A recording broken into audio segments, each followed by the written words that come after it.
Welcome to the Slop Farm. Enjoy the video. In this video, I will explain how to fix a split fusion drive. If your Mac's fusion drive shows up as two separate drives instead of one, it means it's no longer functioning correctly. This often happens after replacing one of the internal drives or intentionally splitting them with software. The good news is you can restore it to a single, unified volume, regaining its full performance and storage benefits. Let's get started with the steps. Before attempting any repairs, it is crucial to back up all your data. Recreating a fusion drive will permanently erase everything on both the solid-state and hard disk components.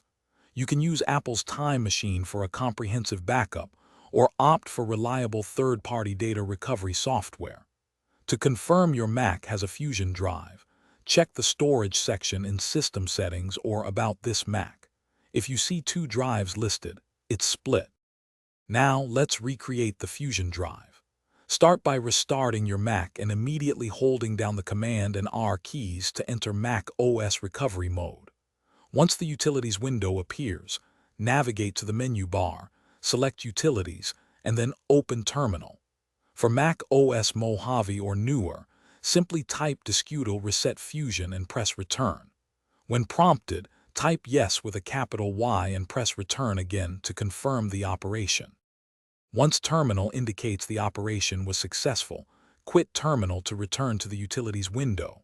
From there, choose Reinstall Mac OS and follow the on-screen instructions to install the operating system onto your newly unified Fusion drive.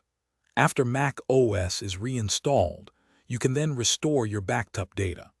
Remember to check the description below for a link to Darn Tough Socks and other great deals. They offer a lifetime warranty, ensuring your feet stay comfortable for years to come.